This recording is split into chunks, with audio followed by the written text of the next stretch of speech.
Hi అండి. చాలామంది sir మేము పలానా కాంపిటీటివ్ ఎగ్జామ్స్‌కి ప్రిపేర్ అవుతున్నాము. సో, ఎలా చదవాలో చెప్పండి. ఎగ్జామ్స్‌ని ఎలా క్రాక్ చేయాలి, జాబ్‌లు ఎలా కొట్టాలి మాకు చెప్పండి అని చెప్పేసి కామెంట్స్‌లో అడుగుతున్నారు.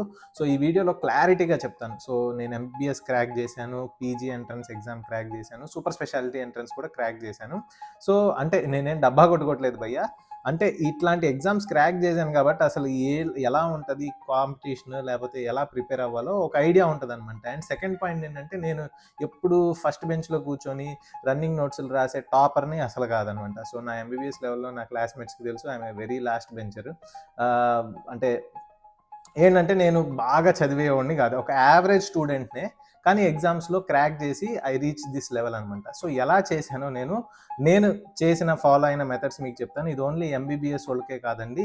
ఇది ఎనీ బ్యాంక్ ఎగ్జామ్స్ కానీ, లేకపోతే గ్రూప్స్ ఎగ్జామ్స్ కానీ, లేకపోతే ఇంకా ఎనీ కాంపిటీటివ్ ఎగ్జామ్స్‌కి మీకు ఎలా చదవాలో మీకొక అంటే బ్లూ ప్రింట్ లాగా, ఒక ఐడియా లాగా వస్తుందనమాట. సో, దయచేసి పూర్తిగా చూడండి.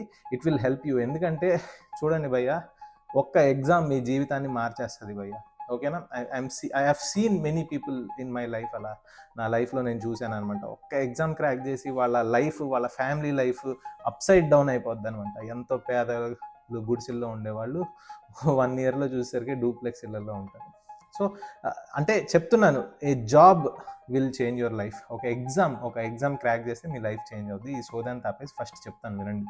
ఫస్ట్ ఏంటంటే, ఎనీ కాంపిటీటివ్ ఎగ్జామ్ మీరు ప్రిపేర్ అయ్యే ముందు అసలు ఆ ఎగ్జామ్ యొక్క సిలబస్ ఏంటో తెలుసుకోవాలి. ఓకేనా? సో, సిలబస్ అంటే ఏంటంటే సపోజ్ గ్రూప్స్ ఎగ్జామే ఉందనుకో, అసలు దాంట్లో ఎన్ని సబ్జెక్ట్స్ ఉంటాయి? జియోగ్రఫీ, హిస్టరీ, పాలిటీ, సో ఇలాంటి 4, 5 టాపిక్స్ ఉంటాయనమాట. సో, ఆ టాపిక్స్ అసలు ఎన్ని టాపిక్స్ ఉన్నాయి అనేది చూసుకోవాలి. ఈచ్ టాపిక్‌లో సబ్ హెడ్డింగ్స్ ఏమేమి ఉన్నాయి అని చెప్పేసి చూసుకోవాలి. ఓపికగా చూస్తే ఒక పూట మాక్సిమం ఒక రోజు అంటే మొత్తం ఒక 10 సబ్జెక్టులు ఉన్నాయి.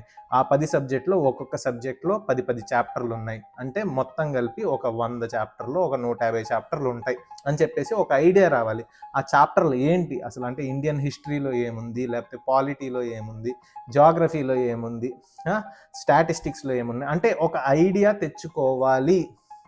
ఓకేనా? ఈ ఐడియా తెచ్చుకోవడానికి మీకు ఒక రోజు వేస్ట్ అయినా పర్లేదు. ఫస్ట్ ఒక ఐడియా తెచ్చుకోవాలి. అంటే మీరు ఏం ప్రిపేర్ అవుతున్నారో తెలుసుకోవాలనమాట. రెండో విషయం ఏంటంటే, మీకు ఒక ఐడియా వచ్చిన తర్వాత ఏం చదవాలో, అంటే ఆ టాపిక్స్ ఏంటో తెలిసాక ఏ సోర్స్‌తో చదవాలి. అర్థమైందా? అంటే ఏ బుక్స్ చదవాలి అనేది సెకండ్ అనమాట. సో, ఏ బుక్స్ చదవాలి అనేది మీకు మార్కెట్‌లో చాలా కోచింగ్ సెంటర్‌లు ఉంటాయి. లేకపోతే చాలా పబ్లికేషన్స్ ఉంటాయనమాట. సో, అన్ని కోచింగ్ సెంటర్‌లు ఒకటే అని నేను చెప్పనండి. ఎందుకంటే ఒక్కొక్క కొన్ని కోచింగ్ సెంటర్స్ బాగా చెప్తాయి. కొన్ని coaching centres average to below average చెప్తాయి.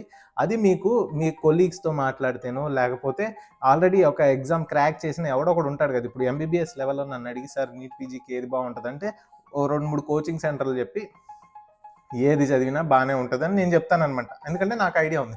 అలానే ఎవడో ఒకడు క్రాక్ చేసి ఉంటాడు కదా!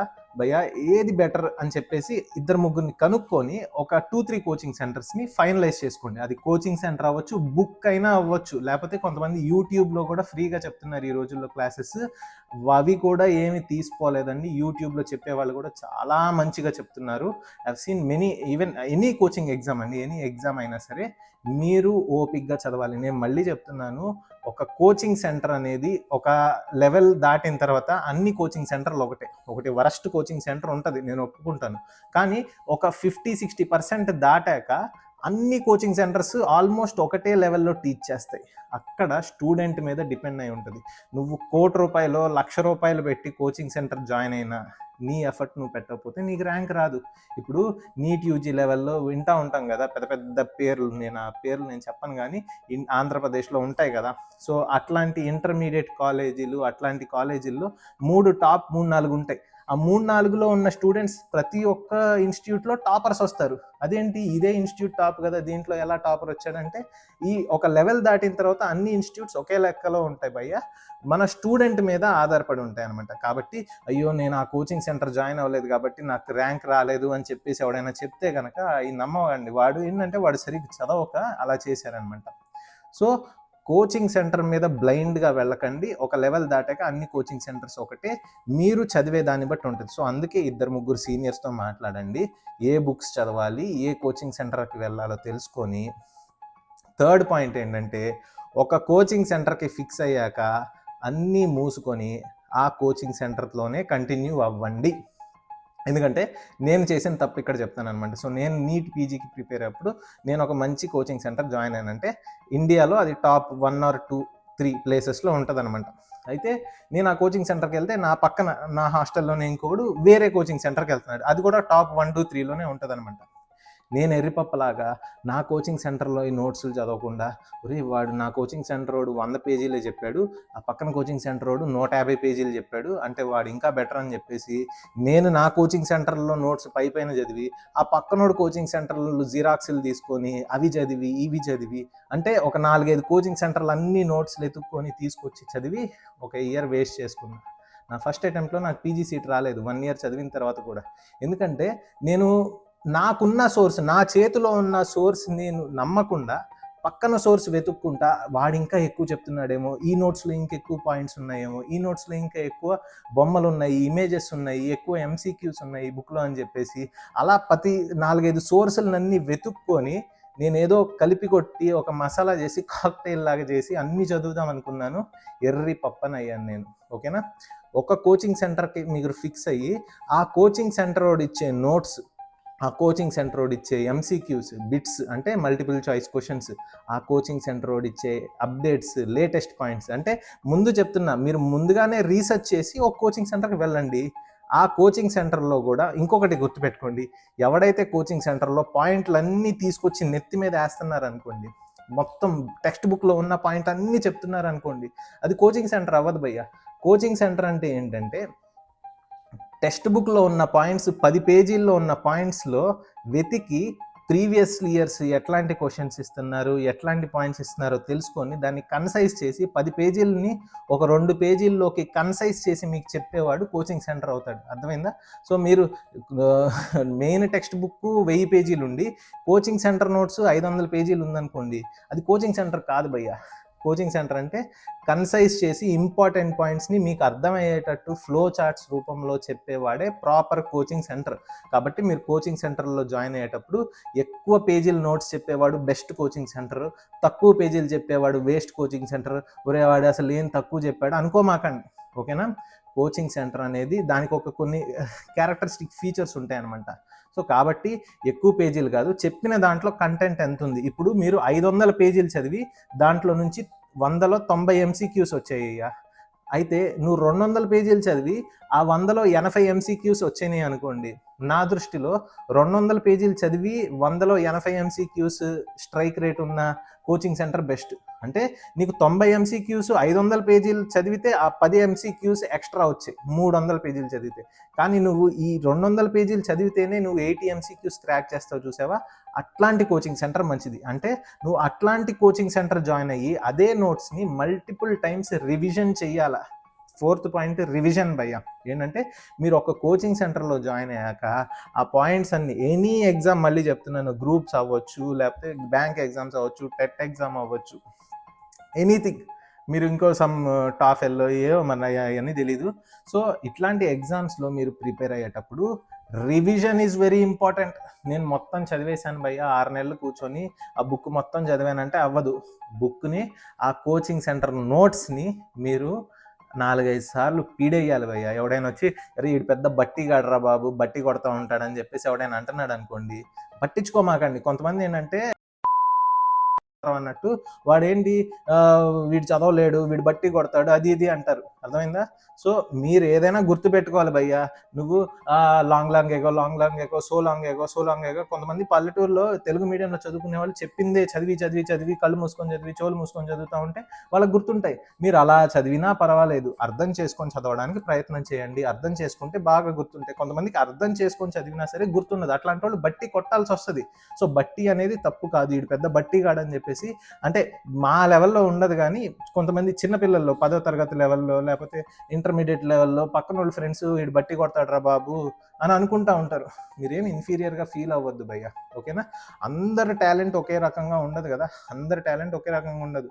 మా క్లాస్లో ఉన్నటప్పుడు, నేను ఇంటర్మీడియట్లో ఉండేటప్పుడు నా కొలీగ్స్, నా ఫ్రెండ్స్ ఒకసారి చదివితే వాడు గుర్తు పెట్టుకునే వాళ్ళు ఉంటారు. మా ఫ్రెండ్స్ ఉన్నారు అట్లాంటి వాళ్ళు. నేను 5 సార్లు చదివినా నాకు గుర్తుండదు. నేను రాత్రిపూటలు లేసి చదివేటోడిని. అమ్మో! నాకు గుర్తుండట్లేదు అని నోట్స్‌లో రాసుకునేవాడిని. చిన్న చిన్న కాగితాల మీద రాసుకునేవాడిని. సో ఫిఫ్త్ పాయింట్ రివిజన్ చేశాక, fourth point revision at least 5 times చేశాక, ఫిఫ్త్ పాయింట్ ఏంటంటే ఆ రివిజన్ చేసేటప్పుడు ఇంపార్టెంట్ పాయింట్స్ వస్తూ ఉంటాయి. అంటే మీకు గుర్తుండని పాయింట్ అనమాట. ఇప్పుడు ఒకసారి ఒక నోట్స్ చదివారు భయ్య, ఆ నోట్స్ చదవడానికి 200 పేజీలు చదవడానికి 10 రోజులు పట్టింది. సెకండ్ టైం రివిజన్ చేసేటప్పుడు అది 7 రోజులే పడుతుంది. థర్డ్ టైం చేసేటప్పుడు 2 డేసే పడుతుంది. అలా చదివేటప్పుడు మీకు ప్రతి రివిజన్ టైంలో కూడా అరే ఈ పాయింట్ అసలు గుర్తుండట్లేదురా బాబు అని చెప్పేసి మీకు ఐడియా వస్తూ ఉంటుంది. ఆ గుర్తుండని పాయింట్ ఒక్కటి ఇంకొక చిన్న పేపర్లో చదివేటప్పుడే రాసుకోండి, నీట్గా రాసుకొని గోడకు అతికించుకోండి. ఓకేనా? మళ్ళీ చెప్తున్నాను, ఈ గోడకు అతికించుకొని మరి ప్రతి పాయింట్ నువ్వు గోడకు అతికించుకుంటే ఈ 200 పేజీల్లో నోట్స్ 100 పేజీలు నువ్వు గోడకు అతికించుకుంటే వేస్ట్. ఈ 200 పేజీల నోట్స్లో నుంచి ఒక 10 పేజీలు మ్యాక్సిమం అస్సలు గుర్తుండని పాయింట్స్ మీరు గుర్తుపెట్టుకొని రాసుకుంటా. అసలు గుర్తుండట్లేదు భయ్య, అసలు ఇదేందో జీన్స్ అంటారు. అంటే మా దాంట్లో మెడికల్ ప్రొఫెషన్లో ఏంటంటే జీన్స్ ఉంటాయి. లేకపోతే మీరు ఈ కాంపిటేటివ్ ఎగ్జామ్స్లో ఈ సంవత్సరంలో ఈ యుద్ధం జరిగింది, ఈ రాజు ఈయన మీద దండయాత్ర చేశాడు, లేకపోతే ఈ లెవెల్లో ఎర్త్లో ఈ మెటల్స్ ఉంటాయి, ఇక్కడ ఈ ప్రదేశంలో ఇది ఉంటుంది అని చెప్పేసి కొన్ని ఎనీ కాంపిటేటివ్ ఎగ్జామ్స్. సో అట్లాంటి పాయింట్స్, అసలు గుర్తుండని పాయింట్స్, బట్టి కొట్టాల్సిన పాయింట్స్ మీరు ఏం చేస్తారంటే ఒక చిన్న పేపర్లో రాసుకొని అది గోడకు అతికించుకొని ఆ పాయింట్స్ మీరు ఎప్పుడైనా బ్రష్ చేసేటప్పుడు అక్కడ ఉందనుకోండి, చూసేటప్పుడు 1847 1957 అనుకొని అలా చదువుతూ ఉంటే మీకు బ్రెయిన్లోకి ఎక్కుతూ ఉంటాయి. ఓకేనా? సో ఇంపార్టెంట్ పాయింట్స్ రాసుకుంటూ ఉండాలి. సో ఫస్ట్ పాయింట్ నేను చెప్పాను, ఫస్ట్ సిలబస్ ఏంటో తెలుసుకోండి. సెకండ్, ఆ సిలబస్కి ఏ కోచింగ్ సెంటరో ఏ సోర్సో మీరు ప్రాపర్గా చూసుకోండి. థర్డ్ పాయింట్, ఒక సోర్స్కి ప్రాపర్గా ఫిక్స్ అయ్యి దాంతో ప్రాపర్గా చదవండి. తర్వాత రివిజన్ చేయండి. ఫోర్త్ పాయింట్, రివిజన్ బాగా చేయాలి. ఫిఫ్త్ పాయింట్, రివిజన్ చేసేటప్పుడు ఆ ఎంసీక్యూస్, ఆ ఇంపార్టెంట్ పాయింట్స్ రాసుకోండి. ఎక్కువ సోర్సులు వెనకాల పడొద్దు. అర్థమైందా? మీరు ఇది చదివేటప్పుడు వాడు వేరే చదువుతా అది బెస్ట్ అంటాడు, వాడు ఇంకోటి వచ్చి అరే ఇది ఇంకా బెస్ట్ రా అంటాడు. అవి ఏం పట్టించుకోవద్దు. ఇలా వదిలేసేయండి. మీరు చదివే నోట్స్ మీరు ప్రాపర్గా చదువుకోండి. ఓకేనా? ఎప్పుడైనా డౌట్ వస్తే మీరు ఖచ్చితంగా టెక్స్ట్ బుక్స్ చూసుకుంటూ ఉండాలా, కొన్నిసార్లు ఇమేజెస్ చూసుకుంటూ ఉండాలా డెఫినెట్గా. కానీ కోచింగ్కి వెళ్ళినప్పుడు కనుక ఆ నోట్స్ని మీరు బాగా గ్రాస్ప్ చేస్తే, అదే నోట్స్ని మల్టిపుల్ టైమ్స్ చదివితే మీరు క్రాక్ చేయగలుగుతారనమాట. సిక్స్త్ పాయింట్, సెవెంత్ పాయింట్ గుర్తులేదు, కానీ నెక్స్ట్ పాయింట్ ఏంటంటే నిద్ర బాగా పోండి భయ్య. ఓకేనా? నిద్ర లేకుండా మీరు ఓవర్గా స్ట్రెస్ అయ్యి చదివితే మీకు మెమరీ అనేది కన్సాలిడేట్ అవ్వదనమాట. సో మీరు 24 గంటల్లో నేను 17 గంటలు చదువుతాను, ఓన్లీ 4 అవర్సే పడుకుంటాను, మిగతా టైంలో స్నానం చేస్తాం, బ్రష్ అవ్వదు. ఓకేనా? మినిమం 8 అవర్స్ పడుకోవడానికి ప్రయత్నం చేయండి. స్లీప్ లేకపోతే నువ్వు ఎంత చదివినా వేస్ట్ భయ్యా. ఓకేనా? సో నువ్వు 15-16 అవర్స్ చదివి 4 అవర్స్ నిద్రపోతే పోయినా ఒకటే, 5-6 అవర్స్ చదివి 10 అవర్స్ నిద్రపోయినా ఒకటే. ఎందుకంటే స్లీప్ అనేది ఇంపార్టెంట్, అందరికీ అని కాదు, కానీ sleep it's a common basic necessity భయ్యా. ఓకేనా? స్ట్రెస్ పడిపోయి స్లీప్ కాంప్రమైజ్ మాత్రం అవ్వకండి. సో నా టైంలో కూడా నేను నిద్ర ఆపుకోవడానికి నేను జెండు బామ్ పూసుకొని చదివాను, బట్ మినిమం 6-7 అవర్స్ పడుకునేవాడిని ఇంటర్ లెవెల్లో. అర్థమైందా? ఒకవేళ నిజంగా మీరు పడుకోవాలి అనుకుంటే కనుక 6-7 అవర్స్ మినిమం పడుకోవడానికి ట్రై చేయండి. కానీ అంతేగాని మీరు అసలు నేను పడుకోను, రాత్రంతా నైట్ అవుట్ చేస్తాను అంటే మీరు దానికి కాంపన్సేటెడ్గా మీరు బాడీకి, బ్రెయిన్కి రెస్ట్ ఇవ్వాలి. అర్థమైందా? చాలా ఇంపార్టెంట్ పాయింట్స్ నేను ఇవన్నీ చెప్పి, మరి మీరు లోకల్లో ఎవడైనా ప్రిపేర్ అయ్యేవాడు, మీ ఫ్రెండ్స్ ఎవడైనా చెప్తాడో లేదో కానీ sleep is very important. Next, స్ట్రెస్ని ఎలా మేనేజ్ చేయాలంటే చాలామంది ఇంట్లో వాళ్ళు ప్రెషర్ చేస్తూ ఉంటారు. అరే వాడికి వచ్చింది ర్యాంకు, వీడికి వచ్చింది, నీకు రాలేదు అంటే అవన్నీ అంటూ ఉంటారు. ఆ స్టేజ్ అంతే. ఇప్పుడు ఏదైనా ఎక్కడికైనా వెళ్ళినప్పుడు ఏం బాబు ఏం చేస్తున్నావు అని కొంతమంది అడిగేటోళ్ళు ఉంటారు కదా. సో ఇట్లాంటి వాళ్ళు అందరూ ఉంటారు. You need to face it. అర్థమైందా? సో లైఫ్లో ఏంటంటే అంత సాఫ్ట్గా పూల పాన్పులాగా ఉంటుంది. We need to face hurdles అనమాట. పుట్టినప్పటి నుంచి ఎర్లీ మ్యాన్ ఇవన్నీ జనరేషన్స్ నుంచి వస్తుంది. ఒక్కొక్క జనరేషన్ అప్పట్లో ఏంటంటే ఫుడ్ అనేది ఒక పెద్ద టాస్క్ అనమాట. జంతువులను చంపు చావాలా, ఒకరినొకరిని చంపుకోవాలా, యుద్ధాలు చేసుకోవాలి. ఇప్పుడు ఏంటంటే జాబ్ కోసం survival of the fittest. And next point, very important point భయ్య, మీరు ఎగ్జామ్స్ కోసం ప్రిపేర్ అయ్యేటప్పుడు అన్ని ఫంక్షన్స్ని, అన్ని ఫెస్టివల్స్ని ఆపుకోండి. ఓకేనా? ఫంక్షన్స్, ఫెస్టివల్స్ని సాక్రిఫైస్ చేయండి. This is very important point. So నేను ప్రిపేర్ అయ్యేటప్పుడు మా ఇంట్లో ఆ ఫంక్షన్ ఈ ఫంక్షన్ అని చెప్పేసి, అంటే ఎంబీబీఎస్ లెవెల్ ఎగ్జామ్కి, అది దాన్ని ఏమంటారు, నీట్ పీజీ ఎగ్జామ్కి ప్రిపేర్ అయ్యేటప్పుడు అసలు ఇంటికి వెళ్ళలేదు నేను. ఆల్మోస్ట్ 9-10 months ఇంటికి వెళ్ళలేదు. Can you imagine? ఇంటికి వెళ్ళలేదు. నేను అప్పుడు హైదరాబాద్లో కూర్చొని చదువుకునేవాడిని. అక్కడ పద్మారావు నగర్ అని ఉంటుంది, అందరు పీజీ స్టూడెంట్స్, అందరు ఎంబీబీఎస్ స్టూడెంట్స్ అక్కడే ప్రిపేర్ అయ్యారు. 9 months ఇంటికి వెళ్ళకుండా ఎనీ ఫంక్షన్స్, హైదరాబాద్లోనే మా తెలిసిన వాళ్ళు చుట్టాలు 2-3 ఫ్యామిలీస్ ఉండే, వాళ్ళు బతిమలాడేవాళ్ళు, అరే ఇక్కడే ఉంటున్నావు కదరా అని. ఎవరి దగ్గరికి వెళ్ళలేదు. హాస్టల్లో కూర్చున్నాను, తినటం, పడుకోవడం, చదవడం, అంతకు మించి నేను ఇంకేం చేయలేదు. బాగా బోర్ కొట్టినప్పుడు ఫ్రెండ్స్తో అలా బయటికి వెళ్ళేవాడిని భయ్య. Once in a while you can go, ఓకేనా? ఒకవేళ మీకు సినిమాలు చూసే అలవాటు ఉంటే గనక వారానికి ఒకసారి సినిమాకి పోండి. సో నేనేమి వెళ్ళొద్దు, ఎంజాయ్ చేయొద్దు అనట్లేదు. సో స్ట్రెస్ కూడా రిలీజ్ అవ్వాలి కదా ఏదో టైంలో. సో డెఫినెట్గా మీరు రీక్రియేషన్ అవ్వండి, సినిమాకి వెళ్ళాలంటే సినిమాకి వెళ్ళండి. ఎప్పుడైనా ఫ్రెండ్స్తో నేను యాక్చువల్లీ నాకు క్రికెట్ పిచ్చి కాబట్టి నేను హైదరాబాద్లో ప్రిపేర్ అయ్యేటప్పుడు మా ఇంటికి వెళ్ళలేదు, చుట్టాల ఇంటికి వెళ్ళలేదు. కానీ అప్పుడు ఇండియా వర్సెస్ ఆస్ట్రేలియా మ్యాచ్ జరిగితే చూడటానికి వెళ్ళాను. I enjoyed it. Virat Kohli batting చూశాను. So few things you can compromise, or you can take break some times. ఒక రోజు క్రికెట్ మ్యాచ్ వల్ల ఒక రోజు వేస్ట్ అయింది, బట్ ఆ రోజు వేస్ట్ అయిన తర్వాత but still I came out and I studied well. అర్థమైందా? సో బాగా ప్రెషర్ బిల్డప్ చేసేసుకొని స్ట్రెస్ తీసేసుకోవడం కాకుండా అప్పుడప్పుడు మీరు ప్రెషర్ రిలీజ్ చేసుకోవచ్చు, ఫ్రెండ్స్తో తిరగవచ్చు, మాట్లాడవచ్చు, but you should balance it with your studies అనమాట. సో అలా మల్టిపుల్ ఇంకా చాలా పాయింట్స్ ఉంటాయి భయ్య, నాకు గుర్తొచ్చినాయి, నేను చెప్తా ఉంటాను. These things are the basics, ఓకేనా? అసలు ఒక 6 నెలల నుంచి 9 నెలలు అసలు మీరు ప్రపంచానికి కనిపించకూడదు. అందరికీ చెప్పండి, ఐ ఆమ్ నాట్ అవైలబుల్. ఎవడైనా ఫోన్ చేస్తే నేను రాలేను, నేను చదువు, అలా చెప్పేవాడికే భయ్య ర్యాంకులు వచ్చేది. అర్థమైందా? ప్రతిదీ ఫంక్షన్, వాడు పిలిచాడు, ఫంక్షన్కి వెళ్ళింది, మా అక్క పెళ్ళి, మా అన్న పెళ్ళి, మా బాబాయ్ వాళ్ళ కొడుకోళ్ళ కూతురోళ్ళ అన్నప్రాస అంటే అవ్వదు, ఓకేనా? So you need to sacrifice few things, okay? ఎవరేమన్నా పట్టించుకోకండి.